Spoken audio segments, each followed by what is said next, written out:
고린도후서 4장 7절부터 15절까지 말씀입니다. 신약성경 289면 고린도후서 4장 7절부터 15절까지 말씀입니다. 이 계시의 말씀을 제가 받들어 읽어드릴 때 살아계신 하나님의 음성을 들으실 수 있기를 바랍니다. 우리가 이 보배를 질그릇에 가졌으니 이는 심히 큰 능력은 하나님께 있고 우리에게 있지 아니함을 알게 하려 함이라. 우리가 사방으로 우겨쌈을 당하여도 쌓이지 아니하며 답답한 일을 당하여도 낙심하지 아니하며 박해를 받아도 버림받지 아니하며 거꾸러뜨림을 당하여도 망하지 아니하고 우리가 항상 예수의 죽음을 몸에 짊어짐은 예수의 생명이 또한 우리 몸에 나타나게 하려 함이라. 우리 살아있는 자가 항상 예수를 위하여 죽음에 넘겨짐은 예수의 생명이 또한 우리 죽을 육체에 나타나게 하려 함이라. 그런즉 사망은 우리 안에서 역사하고 생명은 너희 안에서 역사하느니라. 기록된 바 내가 믿었으므로 말하였다 한 것 같이 우리가 같은 믿음의 마음을 가졌으니 우리도 믿었으므로 또한 말하노라. 주 예수를 다시 살리신 이가 예수와 함께 우리도 다시 살리사 너희와 함께 그 앞에 서게 하실 줄을 아노라. 이는 모든 것이 너희를 위함이니 많은 사람의 감사로 말미암아 은혜가 더하여 넘쳐서 하나님께 영광을 돌리게 하려 함이라. 두 번 예배 드리시고 또 봉사하시느라고 많이 쓰셨습니다. 오늘 부활절인데 옆 사람하고 인사 먼저 하고 시작했으면 좋겠습니다. 예수님이 부활하셨습니다. 우리 선포합시다. 옆에 계신 분들에게 예수님이 부활하셨습니다. 몇 년 쓰다 보니까 제 컴퓨터가 점점 갈수록 엉망이 되더라고요. 잘 열리지도 않고 열리는데 시간도 오래 걸리고 또 열리고 나면 아무것도 없이 그냥 화면이 하얗게 되고 아무것도 볼 수 없는 상태로 놓이게 되었습니다. 그래서 전화를 했더니 AS 기사는 몇 개월 전이나 지금이나 똑같은 이야기를 하더라고요. 갈아엎으세요. 포맷하고 윈도우 새로 깔면 정상적으로 돌아갑니다. 이런 말씀 하시더라고요. 몇 개월 전에도 그 얘기 들었을 때 이거 말이 쉽지 가르려면 일단 그동안에 저장해놨던 데이터 다 백업 받아야 되고 또 받아놨던 프로그램들 다 지워야 되고 하다 보니까 복잡하잖아요. 그래서 미뤘다가 못하고 있던 것을 이제 이번 주간에 제가 한번 해봤습니다. 그래서 이제 데이터 정리하고 프로그램 다시 깐다 이렇게 생각을 하고서 한번 싹 정리하는 시간을 가졌어요. 그러니까 이 정리한다는 게 특별한 것이 아니라 이제 원래 처음 컴퓨터를 살 때의 상태로 복원을 시키는 거예요. 그래서 막상 그 작업을 하고 나니까 생각보다 컴퓨터 성능이 상당히 좋아졌습니다. 그냥 보기에도 느낌이 참 화면이 깨끗하다 하는 이런 생각도 들고 돌아가는 것도 잘 돌아갑니다. 그래서 왜 이걸 진작 안 했나 싶은 생각이 들더라고요. 그래서 제가 우리 그 사무실에 있는 이제 교역자님들 쓰는 것도 마저 좀 한번 해보라고 하는 그런 이제 권고를 드렸는데 그런 일들을 하면서 이제 그런 생각을 하게 되었습니다. 이게 꼭 마치 우리의 영혼 같다. 우리의 영혼을 처음 만들어 주셨을 때 하나님께서 우리의 영혼을 이 세상에 태어나게 하셨을 때의 성능은 상당히 고성능이고 깨끗한 상태에 있었을 터인데 이게 시간이 가면서 마치 컴퓨터가 바이러스를 먹는 것처럼 우리 영혼의 상태에도 영적인 바이러스가 끼고 그러다 보니까 영혼이 병들고 뭔가 제 기능을 발휘하지 못하고 살아가는 것은 아닌가 하는 이런 생각이 들게 되었습니다. 늘 똑같이 옛날처럼 예배하고 또 기도하고 말씀도 묵상하고 하는데 왠지 뭔가 시원치 않은 느낌이 찾아 들어오는 겁니다. 이런 상태가 그야말로 영적인 바이러스를 먹은 것 같은 상태라고 할 수 있겠지요. 이러한 상태를 우리도 느낀다면 원리는 똑같습니다. 우리의 영혼에도 갈아엎는 일이 필요합니다. 그리고 영적인 윈도우를 새로 깔아주는 일들을 해야 합니다.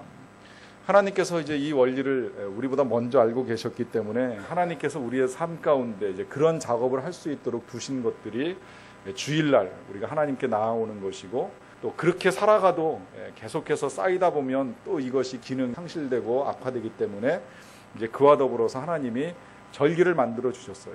그래서 이스라엘 백성들이 애굽을 떠나고 이 광야 생활을 시작할 때부터 하나님이 이 세 번의 절기, 적어도 1년에 3번, 물론 안식일마다 하나님 앞에 나와서 제사를 드리고 예배하는 일도 중요하지만 그러는 동안에도 또다시 영적으로 나태해지거나 느슨해지는 일들이 있을 수 있으니까 특별한 절기를 두셨습니다. 그래서 무슨 유월절이니 아니면 오순절이니 장막절이니 이런 절기를 가지고 하나님의 은혜를 새롭게 생각할 수 있는 시간들을 갖도록 하셨어요. 그래서 유월절을 지키면서 하나님의 구원의 은총을 다시 생각하게 하고, 또 오순절을 지나면서 첫 열매를 주신 그 기쁨과 감격을 되새기게 해주고, 또 장막절을 지내면서 광야에서 고생은 많이 했지만 그 고생하는 동안에 하나님께서 끝없는 은총을 내려주셔서 우리가 여기까지 살 수 있게 되었다라고 하는 이것들을 다시 돌아볼 수 있는 시간들을 이스라엘 백성들에게 허락해 주셨습니다.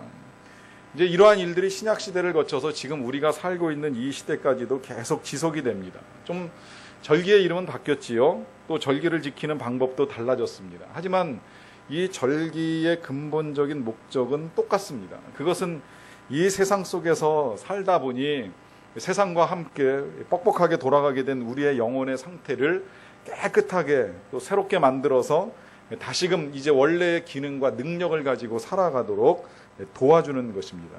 그 중에 이제 중요한 한 절기가 우리가 지난 주간부터 오늘까지 지킨 이 고난과 부활절이라고 할 수 있습니다. 지난 주일 그 종료주일로부터 시작해서 한 주간의 고난 주간을 보내고 이제 오늘 우리가 맞이하게 되는 이 부활절은 우리 모든 교회들에게 있어서 아주 특별한 주간이라고 할 수 있습니다. 이유는 이것이 우리 기독교 신앙의 기본이고 또 이것이 핵심이기 때문입니다. 그래서 이 십자가와 부활을 다시 생각하고 살아갈 수 있는 아주 중요한 기회를 우리에게 허락해 주십니다. 우리가 열심히 교회 다니고 기도하고 봉사를 해도 이 십자가와 부활을 잊어버리고 또 이 십자가와 부활이 없이 살거나 행하는 모든 것들은 다 헛것이 되는 것입니다. 반면에 비록 좀 우리가 부족하고 불완전하다고 할지라도 이 십자가와 부활을 분명하게 알고 또 그에 합당하게 살아가는 사람이 바로 진정한 신앙인이요 그리스도인이라고 할 수가 있습니다. 그래서 지난 주일에는 우리가 주님의 고난이 우리의 삶과 직접적으로 어떤 관련이 있는가의 문제를 가지고 함께 말씀을 나누었습니다. 그것은 그 고난이, 그 주님의 고난이 그저 단순히 그분만의 고통이 아니라 그것은 우리와 그분이 함께 죽었다는 것입니다. 예수님께서 십자가에 달려 돌아가실 때에 돌아가신 분은 예수님만이 아니라 죄악 가운데 살아오던 우리도 함께 죽었다는 거예요. 그래서 예수님만 고통을 받으신 것이 아니라 우리가 함께 지옥의 형벌을 받은 것입니다. 그래서 우리는 다 용서받고 이제 천국에 들어갈 수 있고 하나님의 자녀가 되어서 이 땅을 살아갈 수가 있게 되었습니다. 이 귀한 사실을 알고 살아가도 실상 교회 문 밖을 나서서 세상에서 살아가다 보면 여전히 영적으로 무기력하고 무능력한 삶을 살고 있다는 느낌이 들 때가 있습니다. 혹 아직까지도 예수님의 죽음과 부활과 무관한 삶을 살고 있다면 오늘 우리가 이 부활절의 의미를 다시 한번 잘 생각을 해보셔야만 됩니다. 제자들은 이 십자가와 부활 사건을 겪기 전과 후의 삶의 태도가 완전히 달라졌습니다. 십자가 사건이 있기 전까지 그들은 예수님에게 대하여서 배신자였습니다. 뭐 어떤 일이 있어도 우리는 예수님 떠나지 아니합니다. 다 그래도 나는 안 그럴 것입니다. 이렇게 호언장담한 제자도 있었지만 막상 예수님이 잡히시게 되니까 다 도망갔어요. 다 배신하고 떠나가 버렸어요. 그러나 부활 이후에 그들은 달라졌습니다. 부활하고 나니까 예수님께서 부활하시고 나니까 그들은 예수님께로 나아왔습니다. 그리고 모두가 예수님 편이 됐어요. 그래서 그 예수님이 이제 승천하시고 그들 눈앞에 보이지 않을지라도 그들은 오히려 누구를 만나도 강력하게 선포합니다. 내가 예수의 사람이다. 난 예수를 믿고 예수를 전한다. 때로 그 일 때문에 매를 맞기도 하고 어려움을 겪기도 하고 죽음을 당하기도 하지만 이젠 도망가지 않습니다. 피하거나 숨지 않습니다. 예수님을 배신하는 일을 하지 않습니다. 물론 경우에 따라서 좀 더 남아있는 삶 동안에 예수님을 잘 전하기 위하여서 잠시 자리를 옮기는 일은 있을지 모르겠지만 살겠다고 나 살아보겠노라고 내 유익 위하여서 그런 식으로 예수님을 부정하는 일은 절대 하지 않는 그런 제자들이 되었습니다. 어떻게 이렇게 달라질 수 있을까요? 어떻게 이런 변화가 일어날 수 있을까요? 그 변화의 원인이 바로 예수님의 부활이라고 하는 것입니다. 이 제자들은 예수님의 부활의 목격자들입니다. 예수님이 잡혀가셔서 돌아가실 때에는 아주 무기력한 한 죄인에 불과했어요. 그들의 눈에 보였던 예수님은 아무것도 할 수 없는 분이었습니다. 힘없이 잡히시고 끌려가시고 매맞으시고 피 흘리시고 돌아가신 이 일련의 과정들을 봐도 저분은 아무것도 아닌 분이었었구나 생각할 만한 그런 나약한 분처럼 보였습니다. 그런데 그런 예수님께서 부활하시고 사망 권세를 이기시고 무덤을 박차고 나오셔서 다시 살아나신 모습으로 예수님이 그 제자들 앞에 나타나셨을 때 제자들은 그 예수님 속에서 하나님을 본 것입니다. 살아계신 하나님을 본 거예요. 신적인 능력을 가지고 부활하셔서 우리에게 그 동일한 능력을 주실 수 있을 만한 분이신 것을 제자들이 목격을 하게 된 것입니다. 그리고 그렇게 다시 살아나신 예수님과 함께 우리도 살아날 것이고 그 다시 살아나신 예수님께서 영원히 살아계셔서 영원한 생명을 우리에게 주신 것처럼 우리도 그와 같이 영원한 생명을 누리고 살 것이라고 하는 것에 대한 분명한 확신을 가졌습니다. 그래서 더 이상 죽음을 두려워하지 않습니다. 오히려 죽음을 향하여 선포합니다. 사망아 너의 이기는 것이 어디 있느냐라고 하면서 죽음을 향하여 너를 능히 이기는 예수 그리스도의 부활이 우리에게 있다는 사실을 분명하게 선포하며 나아갑니다. 오늘 본문에 보면요, 예수님의 제자들이 겪는 여러 가지 상황들을 몇 가지 열거를 해놨습니다. 예를 들면 이런 것들입니다. 사방으로 우겨쌈을 당한다. 또 답답한 일을 겪는다. 박해를 받는다. 거꾸로 뜨림을 당한다. 때로는 죽음에 넘겨지는 일도 있다고 말씀을 합니다. 이 말씀만 보더라도 우리는 우리가 예수님을 믿고 살아가지만 그럴지라도 우리의 상황이나 형편이 크게 나아지지 않는다는 것을 또다시 생각을 하게 됩니다. 아니 달라지기는커녕 어떤 때는 더 악화됩니다. 예수님께서도 제자들에게 그런 말씀을 하셨지요. 너희가 세상에서 환난을 당할 것이다. 환난이 없겠다. 환난이 너희들을 피해가겠다고 말씀을 하신 것이 아니라 세상에서 너희가 환난을 당할 것이라고 말씀을 하셨습니다. 그래서 우리가 살다 보면 이 환난이라고 하는 것 때문에 때때로 답답합니다. 마음이 낙심될 때도 있습니다. 하지만 부활을 믿는 제자들은 그 상황에서 이렇게 인생을 살아가고 있다고 선포를 합니다. 8절 말씀입니다. 우리가 사방으로 우겨쌈을 당하여도 쌓이지 아니하며 답답한 일을 당하여도 낙심하지 아니하며 박해를 받아도 버림받지 아니하며 거꾸로 뜨림을 당하여도 망하지 아니한다. 왜 그럴까요? 왜 그들이 이런 능력을 가지고 살아갈까요? 그들은 부활하신 예수님의 능력을 예수님만의 능력이 아니라 자신들의 능력으로 가지고 있었기 때문입니다. 이 십자가라고 하는 것이 우리의 삶에 있어서 중요한 것은요, 단순히 예수님의 그 고난을 통하여서 우리의 죄가 용서를 받고 우리가 구원을 얻었다라고 하는 이 사실에 머무르지 않습니다. 여러분, 이 부분을 우리가 잘 생각할 필요가 있습니다. 예수님이 구원자이시다, 이 사실과 예수님이 주님이시다라고 하는 건 엄청난 차이를 가지고 옵니다. 저도 솔직히 말씀을 드리면 이 둘 사이에 명확한 선을 긋지 못하고 살아왔던 것이 틀림없습니다. 예수님이 구원자라고 하는 사실은 늘 알고 있었어요. 십자가 위에서 모든 죄가 다 용서가 됐다. 그래서 내가 어떤 상황에서도 이 죄의 용서함을 받았기 때문에 당장 세상을 떠난다고 할지라도 난 천국에 갈 것이고 난 죽어 부활이 있다는 사실을 분명히 믿고 살아간다, 이렇게 생각을 했었습니다. 그런데 이건 예수님을 온전히 이해한 것이 아니라 부분적으로 알고 있는 거예요. 예수님은 우리의 구원자이시기도 하시지만 정확한 예수님의 본분은 우리의 주님이십니다.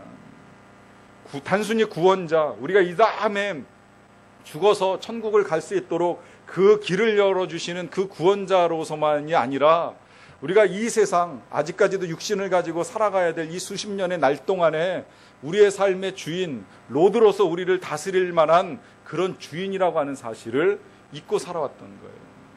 이걸 잊어버리니까 우리가 부활의 능력을 가지지 못하고 살게 되는 것입니다. 예수님의 제자들이 진정으로 예수님의 제자로서 이런 능력들, 사방으로 우겨쌈을 당할 때 쌓이지 않고 답답한 일을 당할 때 낙심하지 않고 박해를 받을 때 버림받지 않음을 알고 있고 거꾸로 뜨림을 당할 때 난 망하지 않는다는 이 사실을 믿고 살아갈 수 있는 이유는 뭐냐면 그들이 예수님을 구세주를 넘어서 주님으로 모셨기 때문이에요. 이 예수님을 주님으로 모신다라고 하는 것은 상대적으로 우리가 주님의 종이 된다고 하는 의미를 가지고 있습니다. 종은 아무런 권한이 없습니다. 자기의 생각을 말할 권한도 없고 의지나 계획은 더더욱 가질 수도 없습니다. 모든 건 다 온전히 주인의 마음입니다. 그런데 이 주인에게 모든 걸 다 맡기고 살아가는 것이 오히려 삶을 힘들게 하는 것이 아니라 삶의 능력을 준다는 거예요. 왜냐하면 내 생명, 내 것이 아니라 주인 것이기 때문에 주인이 알아서 하라는 거죠. 종의 삶의 원리는 생각해보면 단순합니다. 종은요, 주인이 주면 먹고 안 주면 굶으면 돼요. 이렇게 생각하면 때로는 굶는 것도 그냥 편안하게 생각을 하는 거예요. 주면 먹지, 안 주면 굶지. 한두 끼 굶다가 죽으면 부활이고 죽으면 영생이고 죽으면 천국인데 뭐 이까짓 걸 못 견디겠는가 능히 생각할 수 있다는 겁니다. 그렇기 때문에 이 정도는 여러분들도 늘 기억하시면 돼요. 하나님이 주시면 살고 안 주시면 죽지 뭐. 주시면 먹고 안 주시면 굶는 겁니다. 여기 하나 더 덧붙인다면 이런 원리 하나 더 붙잡으시면 좋습니다. 시키면 하고 안 시켜도 한다. 시키면 열심히 하는 것이고 때로는 시키지 않는 일도 열심히 해서 하나님이 싫어하실 리가 없다는 거죠. 이 원리 붙잡고 제자들이 다 흩어져 나가는 거예요. 복음 증거하러 나가는 겁니다. 나가서 하나님이 시키시는 상황이 놓이면 복음 증거하고 안 시킨다고 할지라도 때를 얻든지 못 얻든지 힘써 전하고 그렇게 전하는 과정 중에 하나님이 채워주시면 채워주시는 대로 살고 안 채워주시면 불편한 대로 살아간다고 할지라도 결코 두려워하거나 걱정하지는 않아요. 왜냐하면 이 예수 그리스도의 부활을 믿는 사람이 진정으로 자유인이기 때문입니다. 주님은 이 모든 것들 속에서 우리를 자유케 하기 위하여 우리의 삶 가운데 오셨다는 말씀을 하십니다.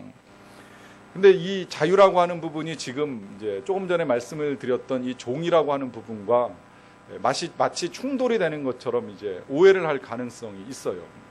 여지껏 종이라고 말씀을 배웠는데 주님이 주인이시고 우리가 종이라고 하는 말씀을 들었는데 또 주님이 십자가와 부활의 사건을 통해서 우리를 자유케 하신 것은 무엇이냐라고 하는 것인데 여러분 그리스도인의 삶은 근본적으로 자유입니다. 하나님이 우리를 죄로부터 자유케 해주셨어요.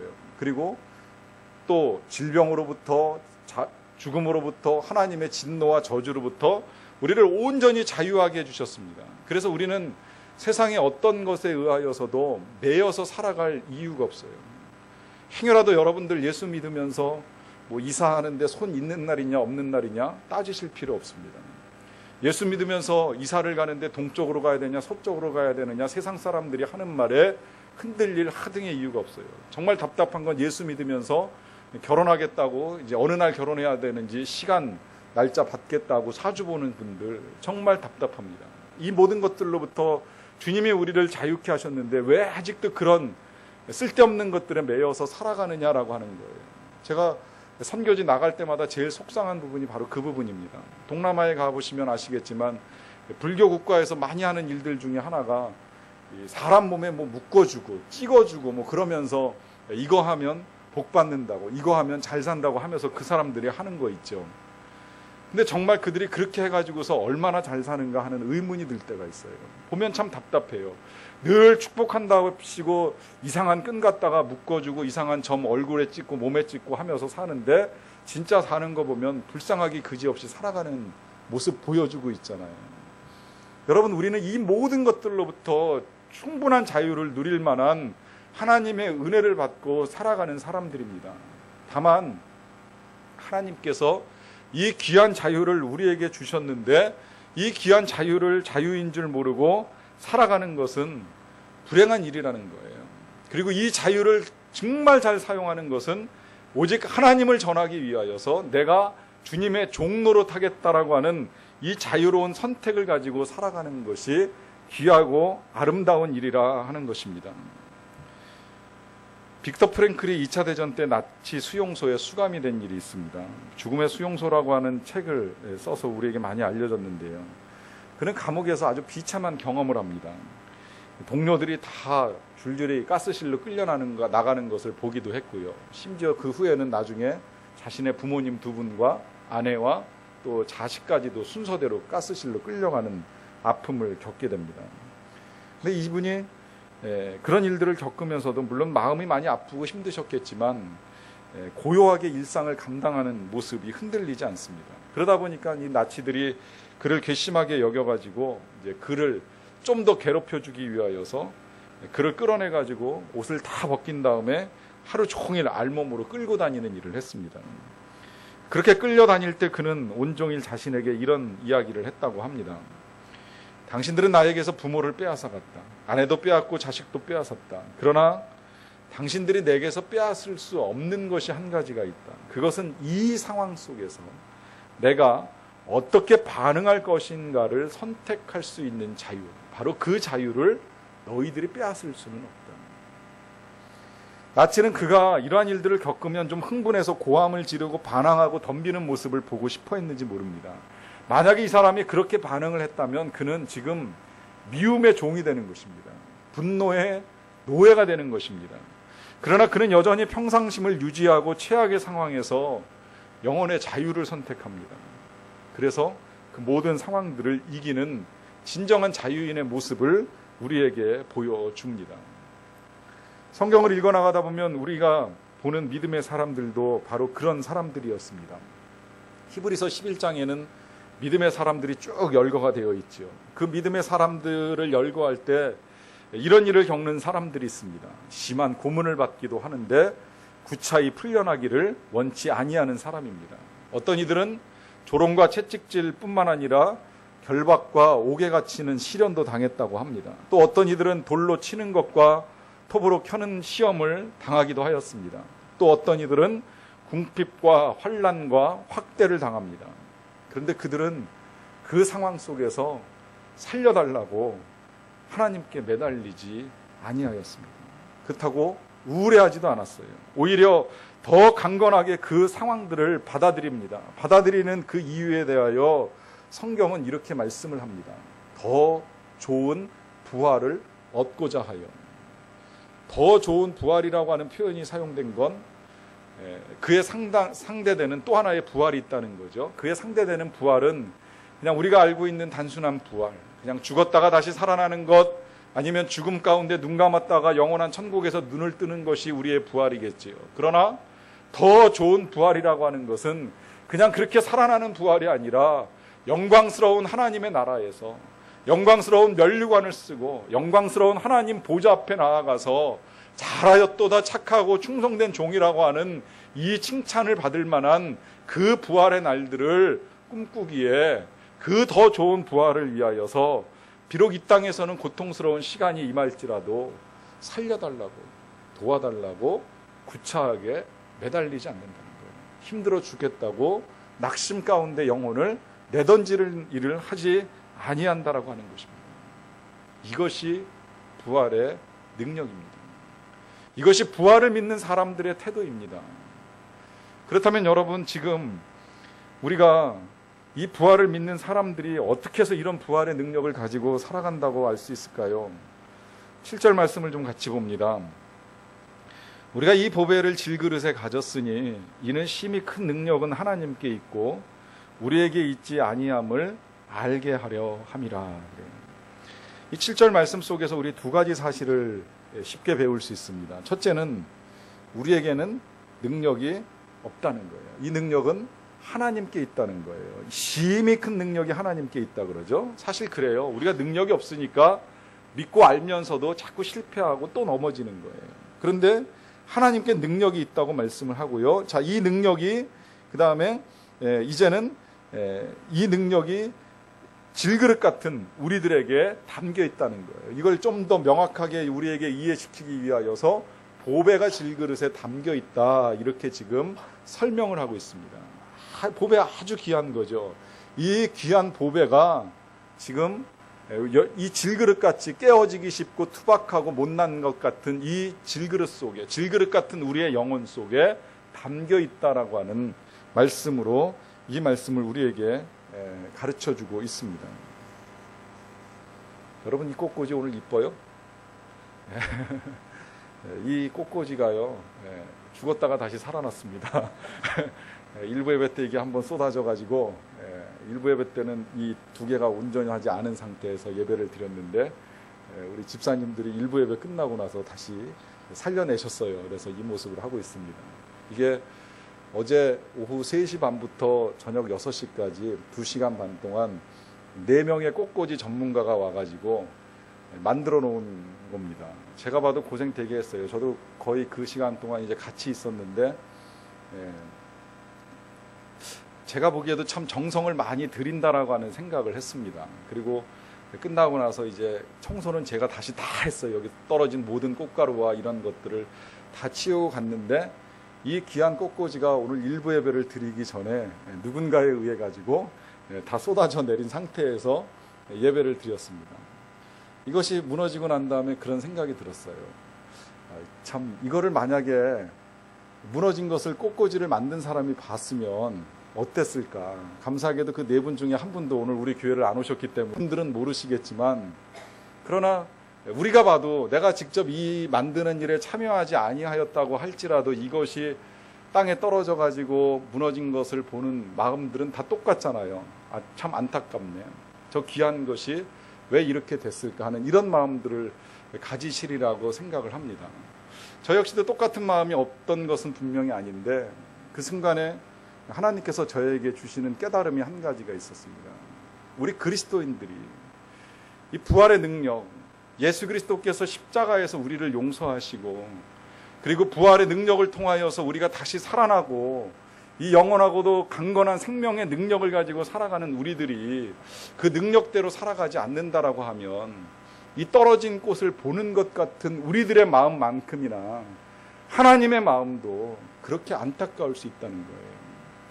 주님은 주님의 부활을 통해서 우리에게 이미 사망 권세를 이길 만한 능력을 주시고 그 무엇으로부터도 눌리지 아니하는 승리의 기쁨과 감격을 주시고 이 세상을 헤쳐나갈 만한 권능을 우리에게 허락하여 주셨는데 그 능력은 사용하지 아니하고 늘 힘들다고 늘 슬프다고 늘 우울하다고 늘 할 수 없다고 저런 부정적인 생각에 사로잡혀 살아간다면 쏟아져 버린 이 꽃처럼 주님 보시기엔 우리도 안타까움 그 이상으로 주님께 드릴 만한 것이 없는 존재라고 하는 사실입니다. 여러분들은 주님께서 부활하심으로 여러분들의 인생을 되살려내신 이 아름다운 꽃보다도 훨씬 더 존귀한 인생입니다. 예수님의 그 존귀함이 여러분들 영혼 속에 담겨있는 보배로운 인생입니다. 그래서 우리가 이 보배를 우리의 질그릇 같은 영혼 속에 담았다라고 성경이 우리에게 가르쳐 줍니다.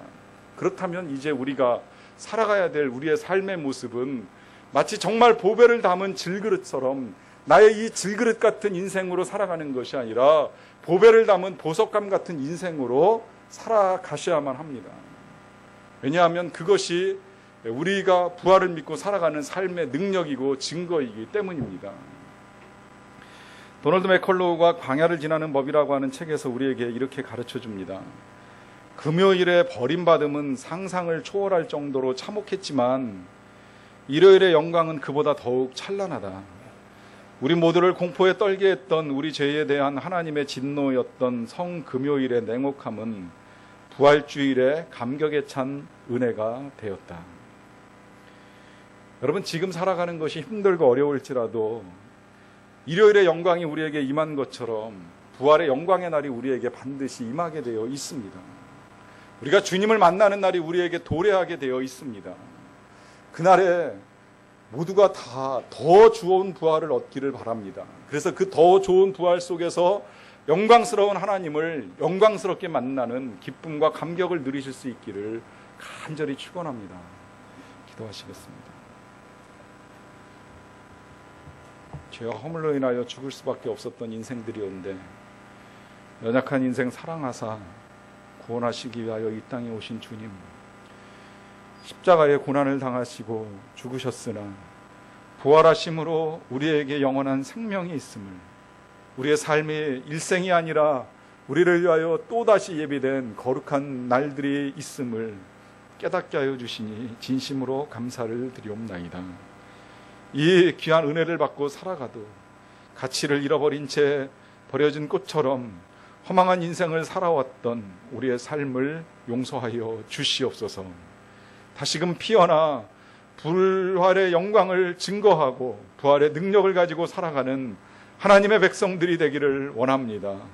이제는 상황에 눌려 살아가는 인생들이 아니라 우리를 통하여 세상과 상황을 변화시켜가면서 하나님께서 우리에게 주신 이 부활의 권세를 능히 행하며 살게 하여 주시옵소서.